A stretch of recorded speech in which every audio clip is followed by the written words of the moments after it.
Morri às 3h47 da madrugada e demorou 5 dias para alguém perceber. O que aconteceu depois vai te fazer repensar como você está vivendo sua vida. Mi nombre es Sebastián Valverde. Tengo 34 años y desde esta dimensión donde ahora me encuentro, necesito contarte mi historia. No porque busque compasión, sino porque en mi experiencia hay una lección que puede salvarte de vivir como yo viví, completamente invisible para el mundo, incluso estando vivo. Antes de escuchar el relato de hoy, quiero compartirte algo muy especial. Hay un conocimiento que enseña cómo alinear tu mente y tu energía con el universo para atraer lo que deseas. Ese conocimiento está reunido en el Manual de Manifestación, una guía clara y práctica para aplicar la ley de la atracción de la forma correcta. El enlace está en la descripción. No lo ignores, porque puede ser el inicio de un nuevo camino en tu vida. Vivía en Montevideo, Uruguay, en un apartamento del barrio Pocitos que había alquilado hace 3 años. Era un lugar pequeño pero cómodo, en el 9º piso de un edificio moderno con vista al Río de la Plata. Desde mi ventana podía ver el amanecer cada mañana, aunque debo confesarte que rara vez lo hacía. Mi vida transcurría principalmente entre 4 paredes, las de mi oficina improvisada en lo que debería haber sido el dormitorio de huéspedes. Trabajaba como programador senior para una empresa tecnológica con sede en Buenos Aires. Era un empleo remoto que había conseguido durante la pandemia y que se había extendido indefinidamente. La empresa, llamada Digital Soft Solutions, desarrollaba aplicaciones para el sector financiero, y yo era responsable del backend de varios sistemas críticos. Mi jefe directo, un argentino llamado Ricardo Morales, me consideraba uno de sus mejores elementos. Irónicamente, nunca nos habíamos visto en persona, solo a través de videollamadas semanales donde yo siempre mantenía la cámara apagada.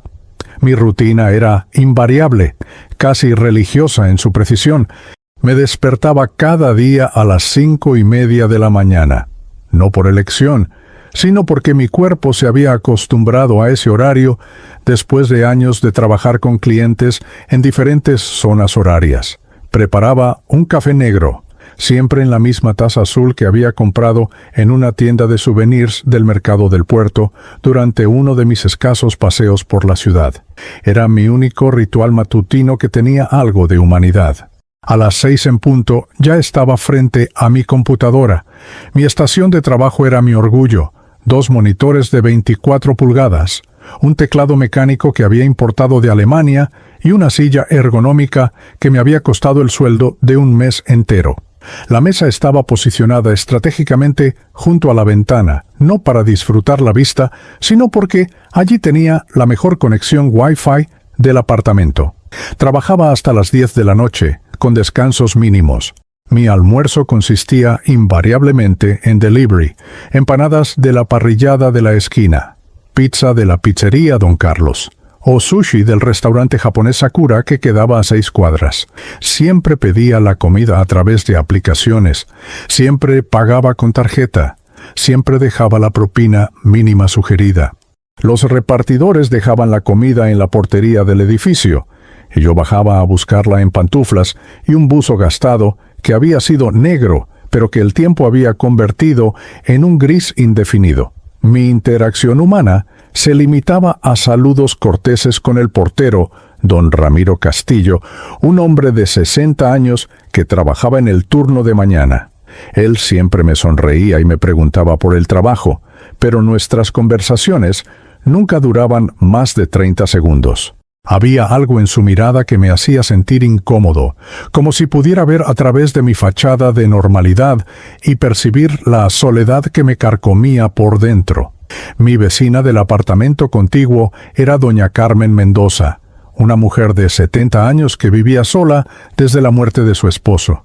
Ocasionalmente la escuchaba toser a través de las paredes delgadas, o el sonido de sus telenovelas mexicanas que veía todas las tardes a las 4. Algunas veces nos cruzábamos en el ascensor y ella siempre trataba de iniciar conversaciones sobre el clima o las noticias, pero yo respondía con monosílabos, ansioso por llegar a mi apartamento y refugiarme en el mundo digital donde me sentía seguro. Mi familia vivía en Punta del Este. Mi hermana Valentina, 3 años menor que yo, trabajaba como arquitecta y tenía una vida social activa que yo envidiaba secretamente. Mis padres, Eduardo y Marta Valverde, se habían jubilado el año anterior y habían decidido mudarse a una casa más pequeña cerca de la playa. Hablábamos por WhatsApp 1 o 2 veces por semana, intercambios breves y superficiales donde yo siempre decía que estaba bien, que el trabajo iba excelente, que pronto iría a visitarlos. Pero nunca iba. Siempre tenía un proyecto urgente, una entrega crítica, un problema en producción que requería mi atención inmediata. La verdad era que había construido mi identidad alrededor de ser indispensable en el trabajo, porque fuera de esa oficina virtual me sentía completamente perdido. No sabía quién era Sebastián Valverde cuando no estaba escribiendo código o solucionando problemas técnicos. Mi apartamento reflejaba mi estado interior. Era funcional, pero carente de personalidad. Las paredes estaban pintadas de blanco, sin cuadros ni fotografías. Los muebles eran básicos, un sofá gris que había comprado en una tienda de muebles baratos, una mesa de vidrio donde comía mientras veía Netflix en mi tablet y una cama individual que rara vez hacía. Mi refrigerador contenía principalmente bebidas energizantes, yogur vencido y condimentos que había acumulado de las órdenes de delivery. Los fines de semana eran los más difíciles. Sin la estructura del trabajo, me sentía como un fantasma vagando por mi propio hogar.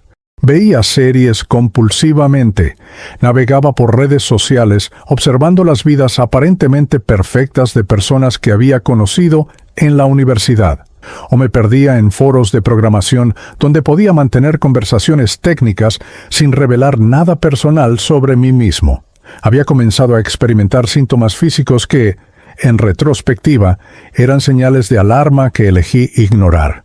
Dolores en el pecho que atribuía al estrés del trabajo, una fatiga constante que justificaba por las largas horas frente a la pantalla, y una dificultad creciente para concentrarme que compensaba bebiendo más café y tomando suplementos de vitamina B. Mi último chequeo médico había sido 3 años atrás, cuando la empresa lo requirió para procesar mi seguro de vida. Mi médico de cabecera, el doctor Andrés Rivarola, me había recomendado entonces que redujera las horas de trabajo, que hiciera ejercicio, que socializar más. Había asentido con la cabeza durante la consulta, prometiendo seguir sus consejos, pero nunca lo hice. Era más fácil comprar una silla ergonómica nueva o cambiar mi teclado que enfrentar el vacío existencial que se escondía detrás de mi productividad obsesiva. Durante mis últimas semanas de vida terrena, había comenzado a trabajar en un proyecto particularmente desafiante, la migración de una base de datos crítica para uno de nuestros clientes más importantes, el Banco Regional del Sur. Era un trabajo que requería atención al detalle absoluta, porque cualquier error podría resultar en pérdidas millonarias. Me había ofrecido voluntariamente para liderar el proyecto, no por ambición profesional, sino porque la complejidad técnica me permitía sumergirme completamente en el trabajo y olvidarme de todo lo demás. Las noches se habían vuelto más largas. Trabajaba hasta las 2 o 3 de la madrugada, sostenido por una combinación tóxica de cafeína y adrenalina. Mi cuerpo me enviaba señales cada vez más urgentes, palpitaciones irregulares, sudores fríos, una sensación de opresión en el pecho que aparecía sin razón aparente. Pero yo interpretaba estos síntomas como efectos secundarios normales del estrés laboral, no como advertencias de que mi sistema cardiovascular estaba al borde del colapso. La ironía más cruel de mi situación era que me había convertido en exactamente lo que siempre había temido, una persona cuya existencia pasaba completamente desapercibida. En mi adolescencia había soñado con ser escritor, con crear historias que tocaran el corazón de las personas, pero el miedo al rechazo y la necesidad de seguridad económica me habían llevado por un camino diferente, hacia una profesión donde podía esconderme detrás de algoritmos y líneas de código. Ahora, Desde esta perspectiva espiritual, puedo ver con claridad meridiana cómo había construido sistemáticamente una vida que era técnicamente exitosa, pero espiritualmente vacía. Tenía un buen sueldo, un apartamento cómodo y la admiración profesional de mis colegas, pero había sacrificado toda conexión humana genuina en el altar de la productividad y la eficiencia. La noche del 14 de marzo, mientras trabajaba en las últimas líneas de código del proyecto de migración, sentí una extraña paz. No sabía que sería mi última noche en el plano físico, pero había algo en el aire, una quietud que no logré interpretar entonces. El río de la Plata se veía particularmente sereno desde mi ventana, reflejando las luces de la ciudad como pequeñas estrellas caídas del cielo. La madrugada del 15 de marzo comenzó como cualquier otra de los últimos meses. Eran las 3 de la mañana, y yo seguía frente a la pantalla, con los ojos enrojecidos por la fatiga, y sostenido únicamente por mi cuarta taza de café desde la medianoche. El proyecto del Banco Regional del Sur estaba en su fase final, y había prometido a Ricardo Morales que tendría todo listo para las 6 de la mañana, hora de Buenos Aires. Era una promesa que, como tantas otras en mi vida laboral, había hecho sin considerar el costo real que pagaría mi cuerpo. Mi apartamento estaba sumido en esa quietud particular de las madrugadas montevideanas. Afuera, el barrio Pocitos dormía placenteramente, con solo el murmullo distante del tráfico ocasional y el sonido rítmico de las olas del Río de la Plata que llegaba filtrado a través de mi ventana entreabierta. La temperatura era agradable, típica del otoño uruguayo, y una brisa suave movía las cortinas blancas que nunca me había molestado en cambiar desde que me mudé al apartamento. Había estado trabajando en una función particularmente compleja que debía sincronizar miles de transacciones bancarias entre dos sistemas diferentes. El código fluía desde mis dedos con la automaticidad que solo dan años de experiencia, pero mi mente comenzaba a sentir esa neblina característica del agotamiento extremo. Había tomado 3 pastillas de cafeína además del café, algo que sabía que no debía hacer, pero que había justificado por la importancia del deadline.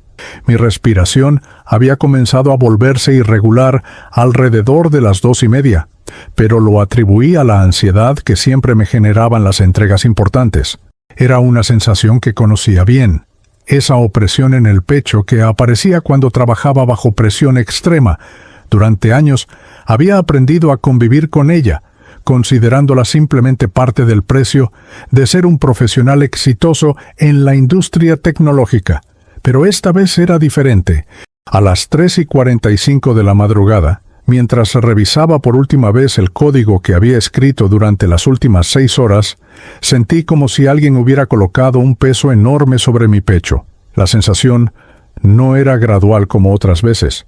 Fue súbita, abrumadora, como si todas las presiones acumuladas de años de trabajo excesivo hubieran decidido manifestarse simultáneamente en mi cuerpo.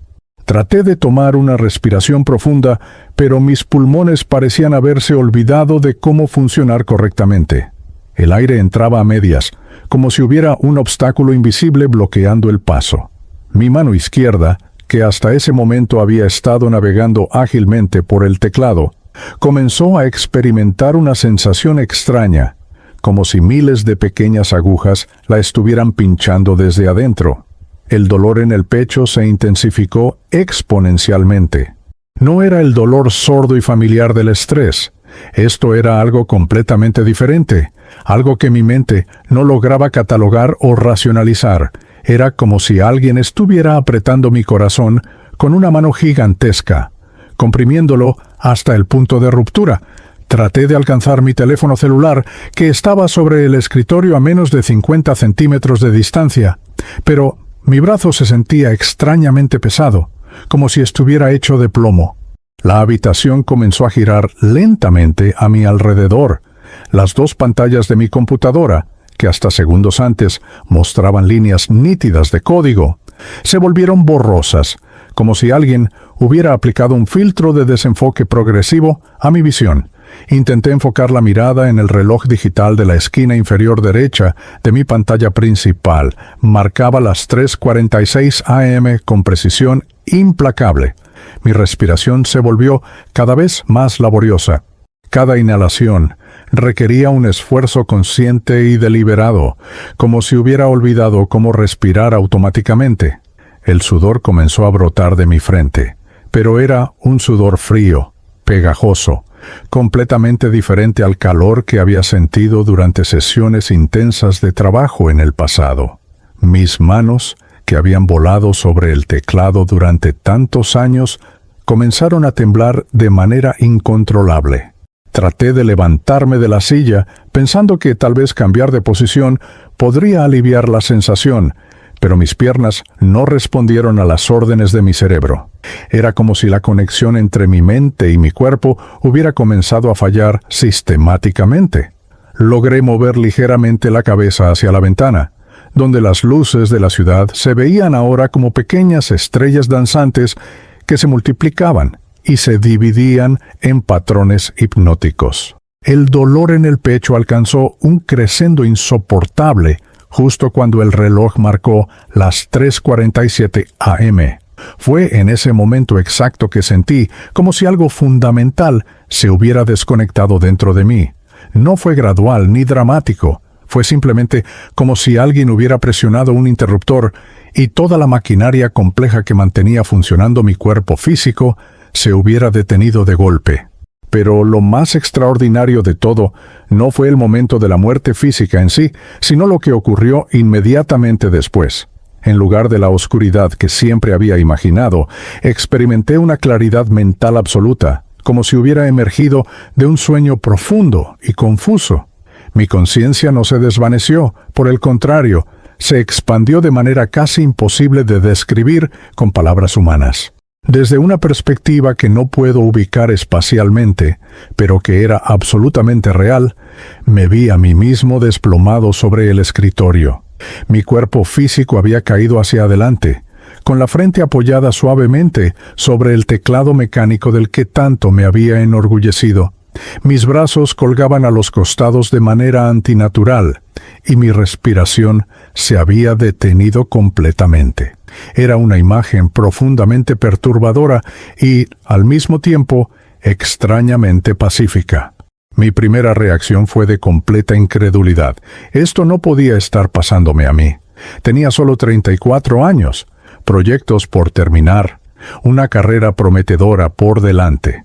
Había planificado trabajar hasta los 60, ahorrar lo suficiente para jubilarme cómodamente, tal vez viajar por el mundo cuando tuviera tiempo.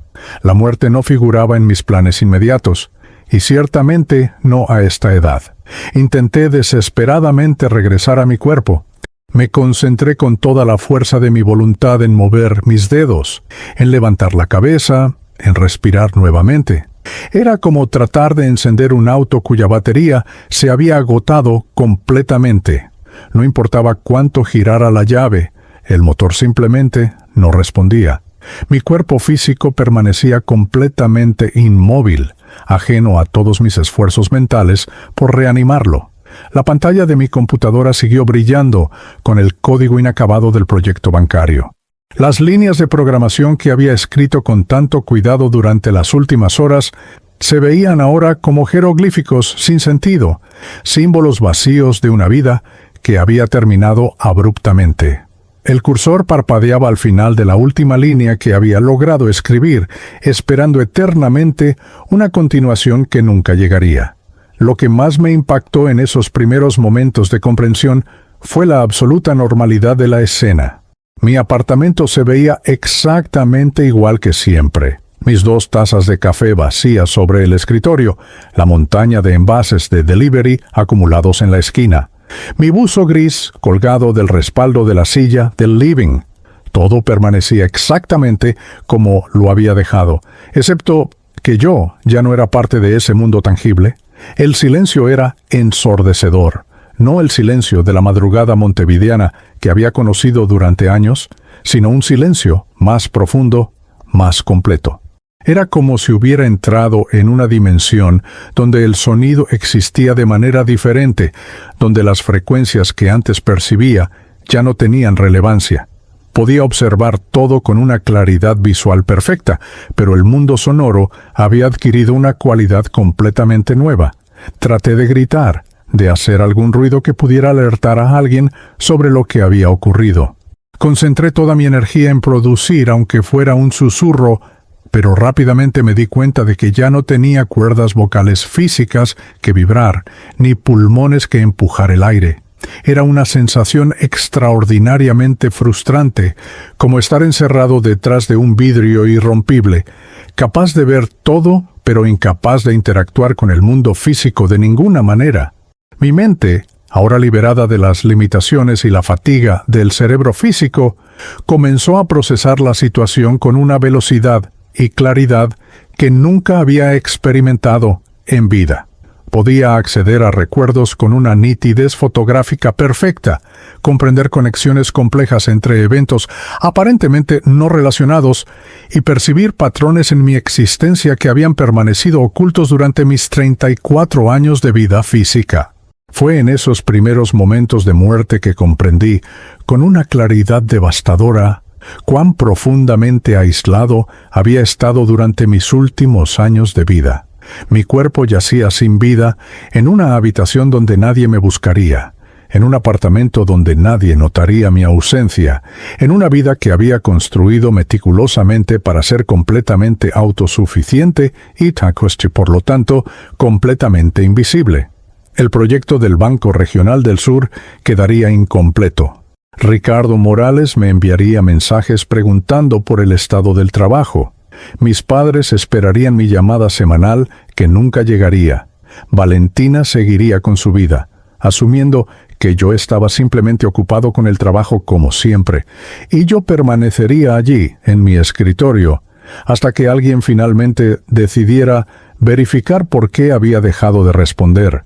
Las primeras horas, después de mi muerte, transcurrieron en una especie de limbo de incredulidad y negación. Permanecía flotando, por así decirlo, cerca de mi cuerpo físico, observando la escena con una mezcla de fascinación mórbida y desesperación creciente. Mi cuerpo seguía exactamente en la misma posición, inclinado sobre el escritorio, con la frente apoyada sobre el teclado mecánico que tanto había valorado en vida.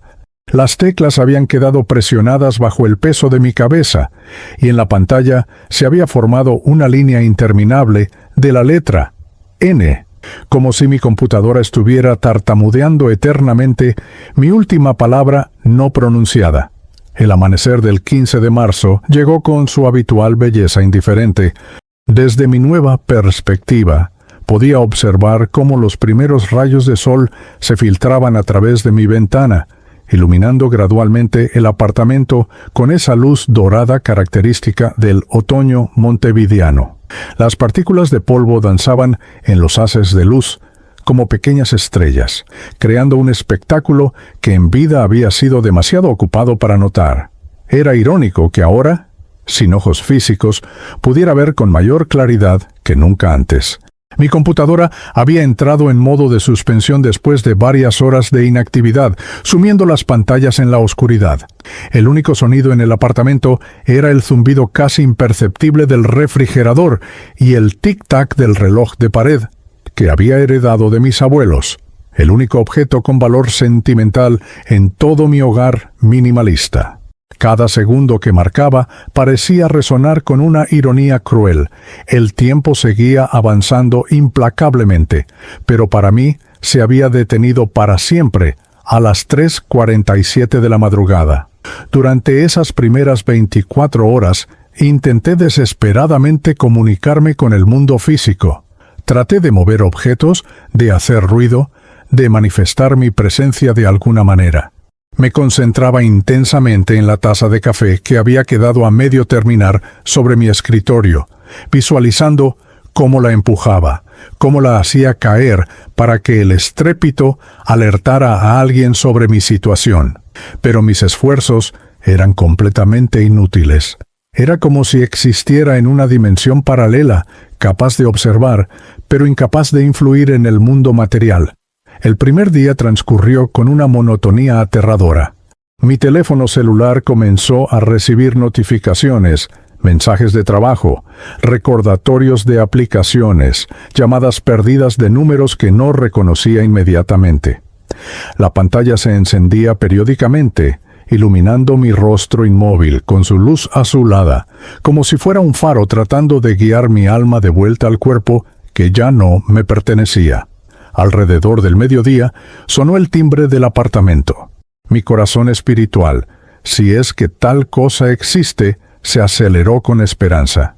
Era don Ramiro, el portero, quien había subido personalmente a entregarme un paquete que había llegado esa mañana.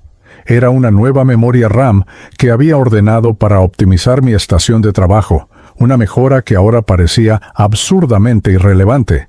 Escuché sus nudillos golpear la puerta con firmeza, y luego su voz amable llamándome por mi nombre. «Señor Valverde, tengo un paquete para usted». «¿Se encuentra en casa?» Su pregunta flotó en el aire sin respuesta.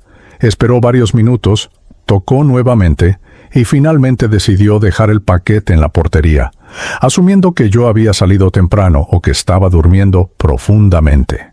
Si hubiera sabido que estaba a solo unos metros de distancia, completamente inmóvil en mi escritorio, tal vez la historia habría sido diferente. El segundo día trajo consigo una nueva comprensión de mi situación. Las llamadas perdidas en mi teléfono habían aumentado. Ricardo Morales había llamado 4 veces desde Buenos Aires, preocupado por mi ausencia en la reunión matutina de seguimiento del proyecto bancario. Mis compañeros de trabajo habían enviado mensajes por Slack preguntando por el estado de la migración que debía haber entregado. Era extraño observar cómo el mundo corporativo notaba mi ausencia antes que cualquier ser humano que me conociera personalmente. Mi hermana Valentina había enviado su mensaje semanal habitual. «Hola, Seba. ¿Cómo andas? Papá y mamá preguntan cuándo vas a venir a visitarnos. Te extrañamos». El mensaje llevaba adjunta una foto de ella en la playa de Punta del Este, sonriendo radiante junto a un grupo de amigos.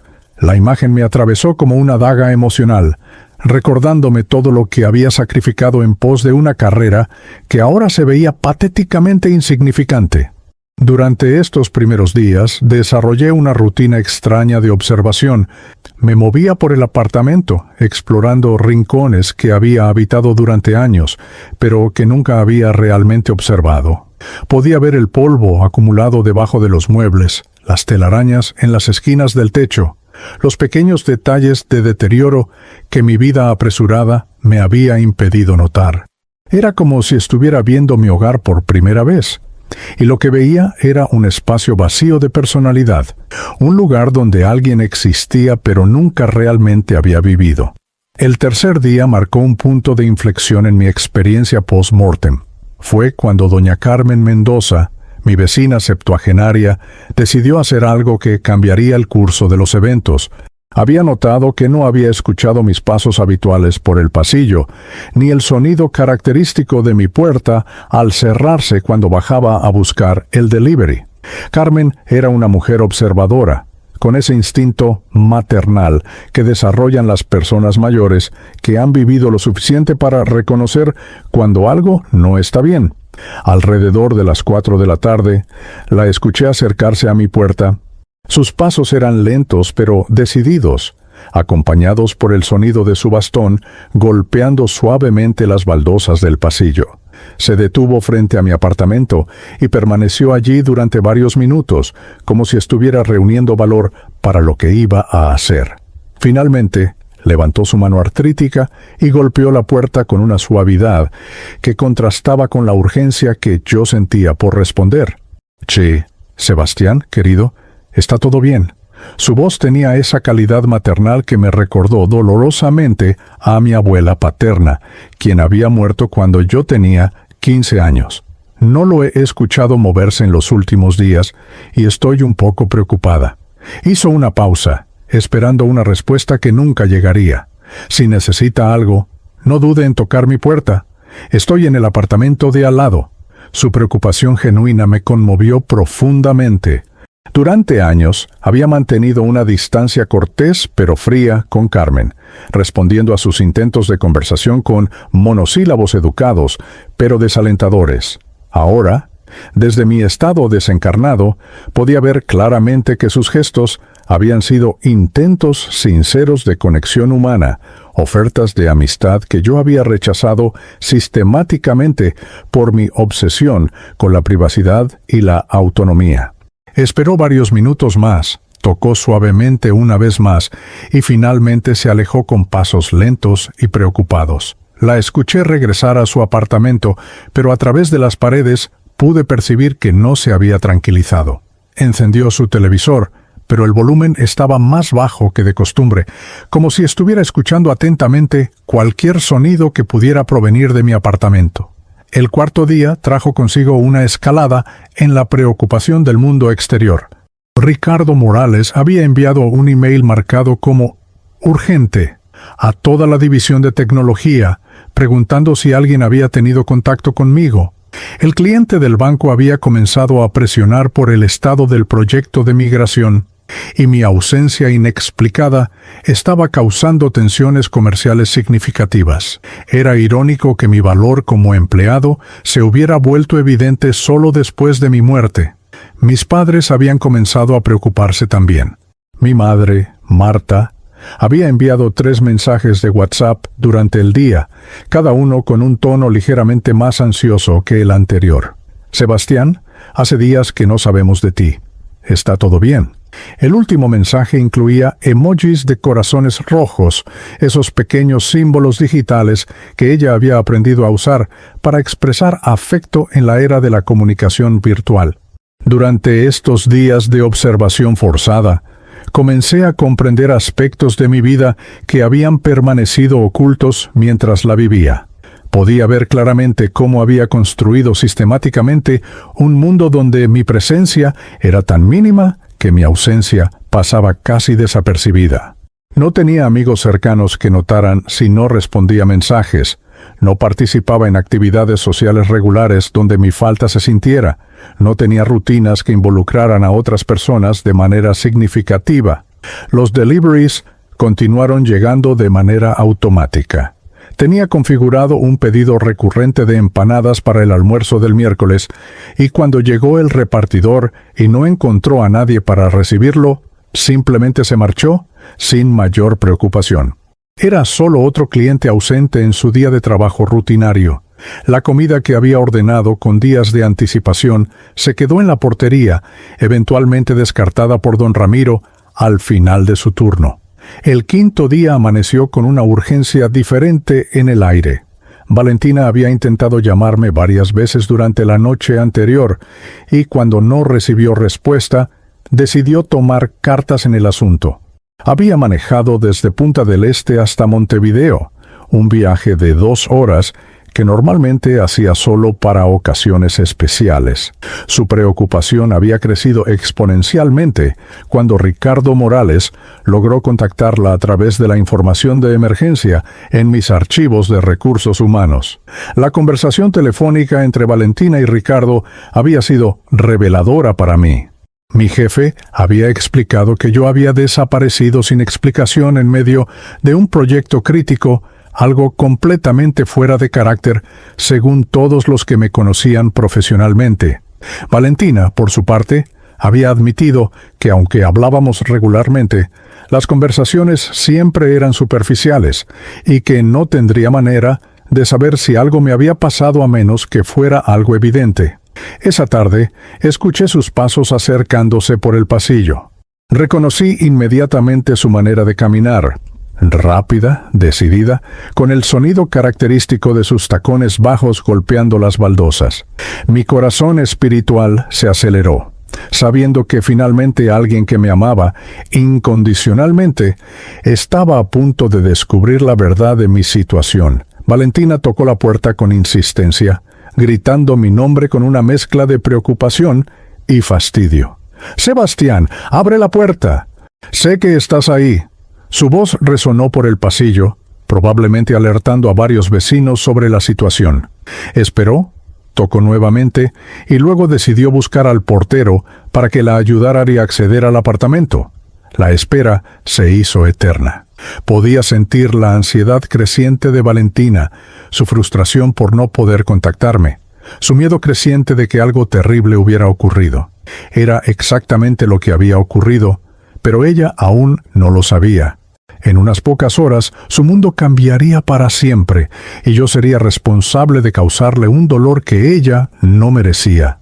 El momento que había estado esperando y temiendo a la vez, llegó cuando escuché las llaves girando en la cerradura de mi apartamento.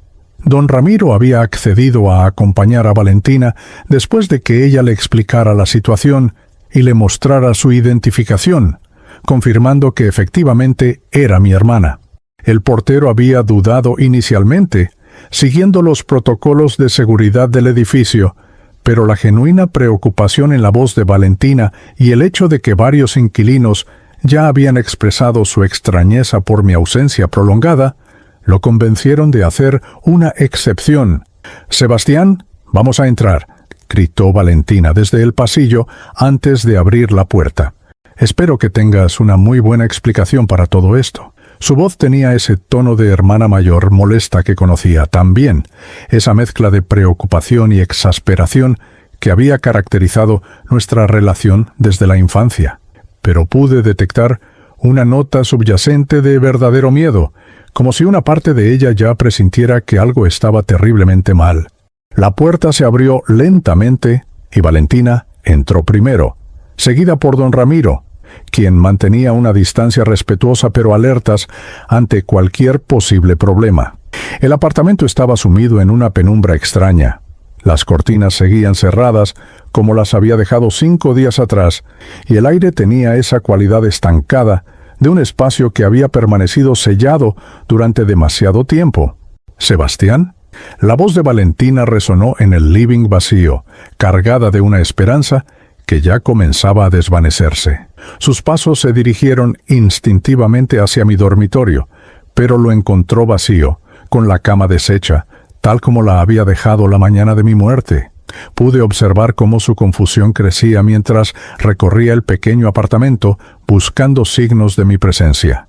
Fue don Ramiro quien primero notó la luz tenue que se filtraba desde mi oficina improvisada. «Ahora, señorita Valentina», dijo con voz cautelosa, «hay luz encendida en esa habitación». Su experiencia como portero durante décadas le había enseñado a reconocer las señales de que algo no estaba bien, y el ambiente del apartamento había activado todos sus instintos de precaución. Valentina se dirigió hacia mi oficina con pasos cada vez más lentos, como si su cuerpo instintivamente se resistiera a lo que podría encontrar. La puerta estaba entreabierta, exactamente como la había dejado esa madrugada fatal. Empujó la puerta suavemente, y su grito ahogado, cuando me vio desplomado sobre el escritorio, resonó en toda la dimensión espiritual donde ahora me encontraba. «Dios mío, Sebastián». Su voz se quebró completamente y vi cómo sus piernas flaquearon, obligándola a apoyarse contra el marco de la puerta para no caer. Don Ramiro se acercó rápidamente detrás de ella, y cuando vio mi cuerpo inmóvil, inmediatamente sacó su teléfono celular para llamar a emergencias, mientras intentaba mantener a Valentina alejada de la escena. «No se acerque, señorita», le dijo con voz firme pero compasiva. «Deje que los profesionales se hagan cargo». Pero Valentina no podía apartar la mirada de mi figura inmóvil. Desde mi perspectiva espiritual, podía ver cómo procesaba la escena. Mi cuerpo inclinado sobre el teclado, la palidez antinatural de mi piel, la absoluta quietud que solo puede significar una cosa. Los siguientes minutos transcurrieron en una vorágine de actividad. Don Ramiro habló con el despachador de emergencias, proporcionando la dirección exacta y describiendo la situación con la precisión profesional de alguien que desafortunadamente había vivido situaciones similares antes. Valentina alternaba entre sollozos descontrolados y periodos de shock silencioso, mirando fijamente mi cuerpo como si pudiera devolverme a la vida a través de la pura fuerza de su voluntad. «Ah, ¿Hace cuánto tiempo?, le preguntó el despachador a don Ramiro, quien tuvo que consultar con Valentina para reconstruir la cronología de mi desaparición. La realización de que había estado muerto durante 5 días impactó a mi hermana como un segundo golpe devastador. La culpa comenzó a apoderarse de su expresión mientras calculaba mentalmente cuándo había sido nuestro último contacto. La llegada de los paramédicos y la policía transformó mi apartamento silencioso en una escena de actividad frenética. Los profesionales médicos confirmaron lo que ya era evidente. Había muerto hace varios días, probablemente por un evento cardíaco súbito. No había signos de violencia, no había evidencia de foul play, solo un hombre joven que había trabajado hasta morir literalmente en su escritorio. El detective Fernando Ibarra, un hombre de mediana edad con la paciencia profesional de quien ha visto demasiadas tragedias humanas, interrogó gentilmente a Valentina sobre mis hábitos, mi estado de salud, mis últimas comunicaciones. Cada respuesta que ella daba pintaba el retrato de una vida que había sido técnicamente funcional, pero emocionalmente aislada. ¿Cuándo fue la última vez que habló con su hermano?, preguntó el detective mientras tomaba notas en su libreta desgastada. El domingo pasado, respondió Valentina entre lágrimas, pero fue solo un mensaje de WhatsApp. Siempre decía que estaba bien, que el trabajo iba bien. Nunca pensé que... Su voz se desvaneció, incapaz de completar la frase que reconocía la realidad de mi aislamiento extremo. La investigación de rutina reveló aspectos de mi vida que incluso sorprendieron a Valentina. Los investigadores encontraron mis registros médicos, que mostraban que no había visitado a un doctor en 3 años. Descubrieron mi historial laboral, que documentaba semanas de trabajo de 70 y 80 horas sin descanso. Mi apartamento mismo contaba una historia: nevera vacía excepto por bebidas energizantes, montañas de envases de delivery, medicamentos para la ansiedad que había comprado sin receta. Su hermano vivía una vida muy solitaria, observó el detective Ibarra con una gentileza profesional que no minimizaba la dureza de la realidad. Es común en profesionales jóvenes de la industria tecnológica.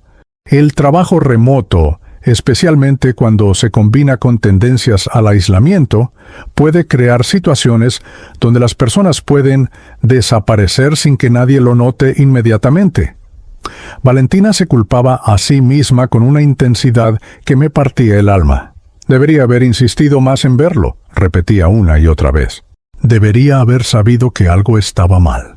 La veía revisar mentalmente nuestras últimas conversaciones, buscando señales que había pasado por alto, pistas que podrían haber prevenido esta tragedia. Cuando llegaron mis padres desde Punta del Este, la escena se volvió aún más desgarradora. Mi madre, Marta, se desplomó completamente al ver mi cuerpo siendo retirado en una camilla. Mi padre, Eduardo, mantuvo una compostura estoica que reconocí como su manera de lidiar con emociones abrumadoras, pero pude ver cómo sus manos temblaban mientras abrazaba a Valentina y trataba de consolar a mi madre. «No entiendo», repetía mi madre. «Hablamos todas las semanas. Siempre decía que estaba bien. ¿Cómo no supimos que estaba enfermo?» Sus preguntas no tenían respuesta, porque la verdad era que yo había construido tan efectivamente mi fachada de normalidad que incluso mi familia más cercana había sido engañada sobre mi verdadero estado físico y emocional. Durante las horas que siguieron al descubrimiento, mientras los profesionales procesaban la escena y mi familia comenzaba el terrible proceso de aceptar mi muerte, experimenté una serie de flashbacks espontáneos de mi vida. No fue la típica experiencia de ver toda tu vida pasar ante tus ojos, sino algo más específico y doloroso. Recuerdos de todas las veces que había elegido el aislamiento sobre la conexión. Vi claramente la Navidad del año anterior, cuando había excusado mi ausencia de la reunión familiar porque tenía que terminar un proyecto urgente.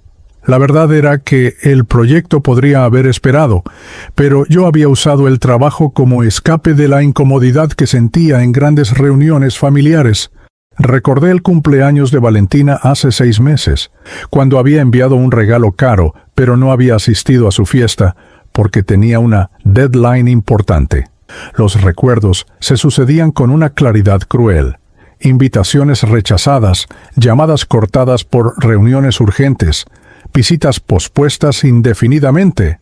Había construido una prisión de productividad alrededor de mí mismo y la había decorado con excusas profesionales que sonaban perfectamente razonables, pero que, en retrospectiva, eran simplemente maneras sofisticadas de evitar la vulnerabilidad que viene con las relaciones humanas genuinas. Valentina encontró mi testamento en una carpeta etiquetada meticulosamente en mi archivo personal. Era un documento simple que había redactado 3 años atrás, cuando compré el apartamento, sin imaginar que sería relevante tan pronto. Había dejado todo a mi familia, pero lo que más impactó a Valentina fue encontrar una carta sellada dirigida a ella que había escrito después de la muerte de nuestros abuelos. La carta, que nunca había tenido el valor de entregar, expresaba mi agradecimiento por su constante presencia en mi vida y mi remordimiento por ser tan distante emocionalmente. Pues sé que a veces parezco no valorar nuestra relación, había escrito, pero la verdad es que me aterra la posibilidad de decepcionarte o de ser una carga. Es más fácil mantener distancia que arriesgarme a mostrarte quién soy realmente. Leer esas palabras en voz alta destruyó a Valentina, porque reveló que yo había sido consciente de mi aislamiento, pero incapaz de superarlo. Ricardo Morales llegó desde Buenos Aires al día siguiente, no por obligación profesional, sino por un genuino shock ante la pérdida. Durante una conversación con mi familia, reveló aspectos de mi vida laboral que ellos desconocían: las noches sin dormir, los fines de semana trabajando, mi negativa constante a tomar vacaciones. Era el mejor programador que había conocido, les dijo, pero siempre me preocupé por él. Trabajaba como si estuviera huyendo de algo. La autopsia confirmaría lo que ya era evidente. Había muerto de un infarto masivo causado por años de estrés extremo, mala alimentación, falta de ejercicio y abuso de estimulantes. El médico forense, Dr. Hugo Ramírez, explicó a mi familia que este tipo de muertes súbitas en profesionales jóvenes estaban volviéndose alarmantemente comunes en la era del trabajo remoto intensivo. Su hijo básicamente se mató trabajando. Les dijo con una franqueza médica que era necesaria pero brutal. Su corazón no pudo soportar más la presión constante.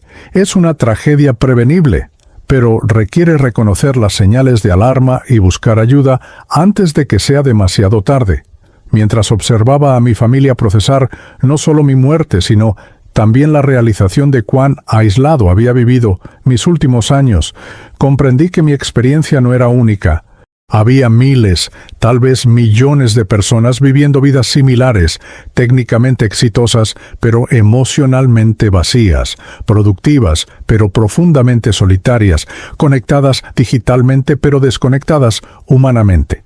En los días que siguieron al descubrimiento de mi cuerpo, mientras mi familia organizaba el funeral y lidiaba con los aspectos prácticos de mi muerte, experimenté una transformación profunda en mi comprensión de la existencia.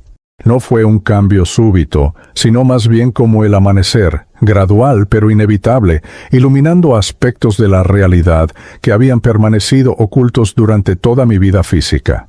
Fue durante una de esas noches, mientras observaba a Valentina llorar en silencio en la sala de mi apartamento, rodeada de cajas con mis pertenencias, que sentí una presencia diferente a mi alrededor. No era amenazante ni inquietante. Por el contrario, irradiaba una calma y sabiduría que me resultaron inmediatamente reconfortantes. Era como si alguien hubiera encendido una luz cálida en una habitación fría.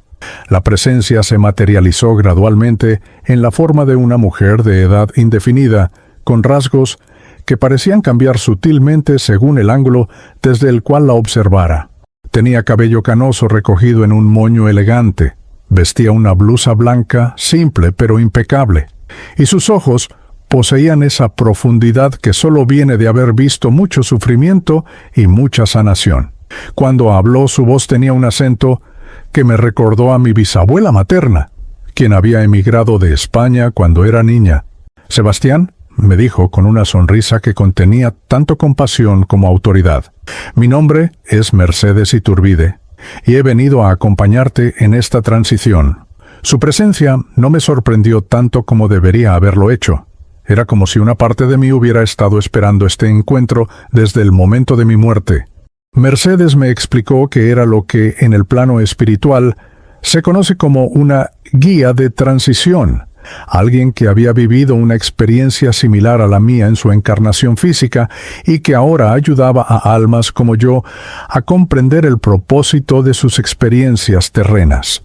«Yo también morí sola», me confió, en un hospital de Buenos Aires en 1987, después de haber vivido los últimos 20 años de mi vida como una reclusa por elección.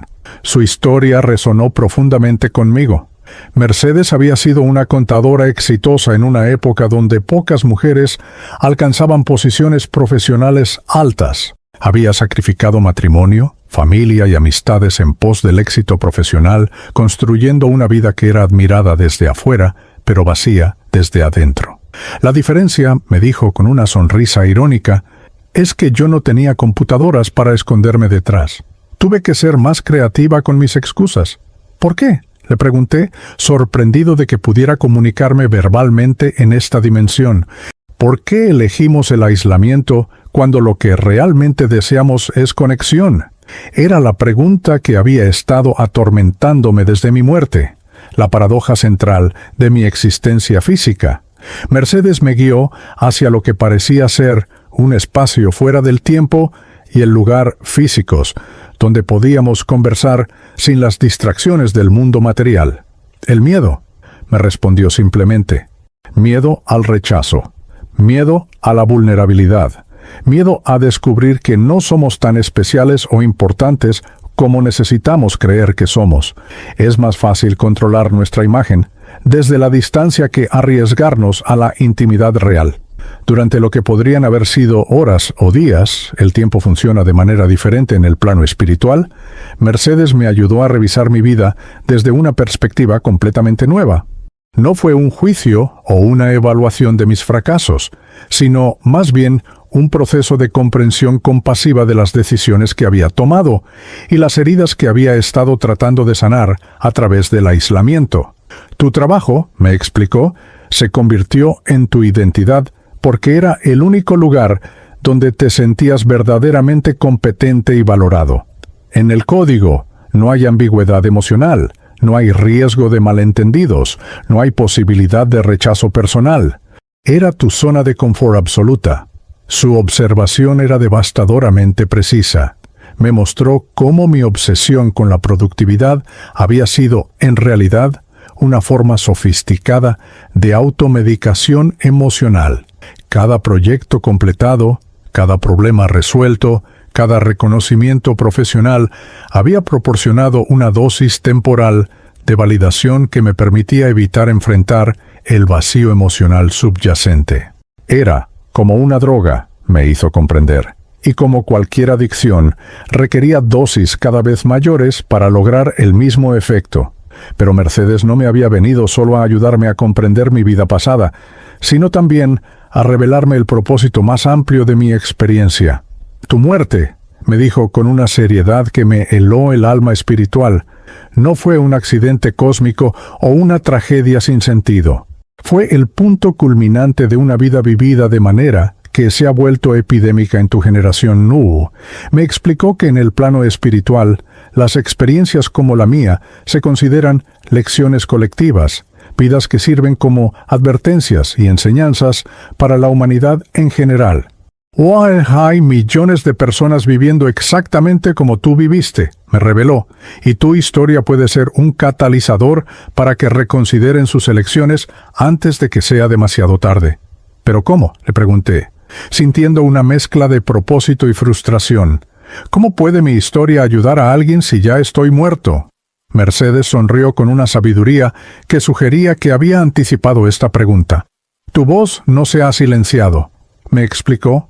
En el plano espiritual, podemos comunicarnos a través de mediums sensitivos, personas que pueden canalizar nuestros mensajes al mundo físico. Tu historia, contada a través de la psicografía, puede llegar a personas que están viviendo vidas similares a la tuya y despertar en ellos la comprensión que a ti te llegó demasiado tarde. Mercedes me guió a través de un proceso de preparación para esta nueva forma de comunicación. Me enseñó cómo enfocar mi energía espiritual para transmitir no solo información, sino también las emociones y las comprensiones profundas que había adquirido desde mi muerte. No se trata solo de contar tu historia, me instruyó, sino de transmitir la transformación que has experimentado, para que otros puedan beneficiarse de tu sabiduría sin tener que pagar el precio que tú pagaste. Durante este proceso de aprendizaje, pude observar cómo mi muerte había afectado a las personas que dejé atrás. Valentina había comenzado terapia, no solo para lidiar con el duelo, sino para comprender cómo había perdido tanto contacto conmigo sin darse cuenta.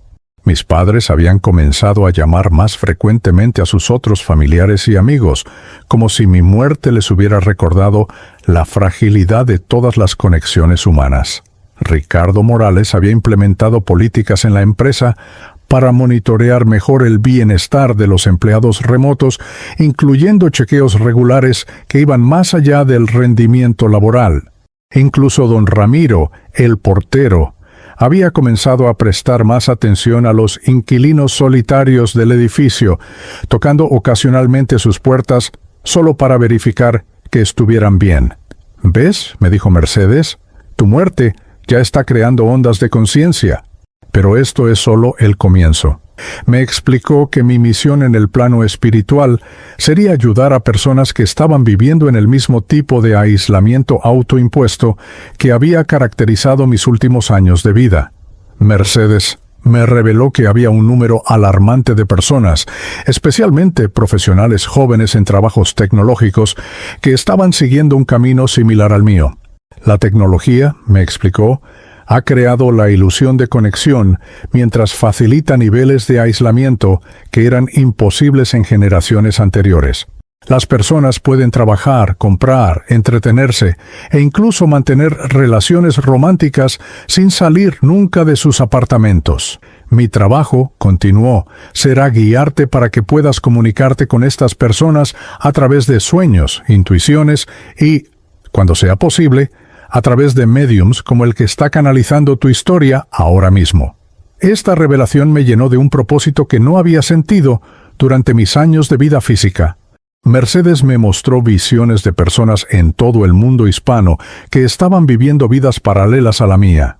Un programador en Madrid que no había salido de su apartamento en semanas, una diseñadora gráfica en Ciudad de México que había reemplazado todas sus amistades con seguidores en redes sociales, un analista de datos en Bogotá que trabajaba 18 horas al día y había olvidado cómo relajarse sin sentirse culpable. Cada una de estas personas, me explicó Mercedes, está a solo unos pasos de donde tú terminaste. Tu historia puede ser el espejo que necesitan para reconocerse a sí mismos y cambiar de dirección antes de que sea demasiado tarde. Me enseñó a reconocer las señales de alerta que había ignorado en vida. El aislamiento progresivo, la sustitución de relaciones humanas con actividades que proporcionan validación inmediata pero superficial, la racionalización constante de comportamientos autodestructivos como dedicación profesional y la pérdida gradual de la capacidad de disfrutar actividades que no proporcionan una sensación inmediata de productividad o logro. Tu mensaje, me dijo Mercedes, mientras nuestro tiempo de instrucción llegaba a su fin, no es que el trabajo duro sea malo o que el éxito profesional no tenga valor. Tu mensaje es que una vida sin equilibrio, sin conexiones humanas genuinas, sin momentos de vulnerabilidad y apertura emocional, no es realmente una vida en absoluto. Mercedes me explicó que mi capacidad para influir en el mundo físico sería limitada, pero significativa. Podría enviar impulsos intuitivos a personas que estuvieran en situaciones similares a la mía, inspirar a mediums a canalizar mi historia y ocasionalmente manifestarme en sueños para ofrecer advertencias o encouragement a quienes estuvieran en el borde del abismo que yo había cruzado, Recuerda, me dijo en nuestro encuentro final, que el amor y la conexión no son lujos que agregamos a una vida exitosa, son la sustancia misma de lo que hace que la vida valga la pena. Todo lo demás, el dinero, el estatus, los logros profesionales, son simplemente herramientas que deberían servir al propósito de crear y mantener esas conexiones. Cuando Mercedes se despidió, me quedé con una comprensión cristalina de mi nueva misión: ser una voz desde el más allá para todos aquellos que están construyendo prisiones doradas de productividad y aislamiento, tal como yo hice. Mi historia de muerte solitaria se convertiría en un faro de advertencia para guiar a otros hacia vidas más plenas y conectadas. Ahora, a través de este relato psicográfico, puedo cumplir esa misión. Si estás leyendo esto y reconoces elementos de tu propia vida en la mía, por favor, no esperes a que sea demasiado tarde. Levanta el teléfono y llama a alguien que amas. Sal de tu apartamento y camina bajo el sol. Permite que alguien te vea realmente, con todas tus imperfecciones y vulnerabilidades, porque en última instancia, ser visto y amado por quien realmente eres es la única medida que importa del éxito en la vida.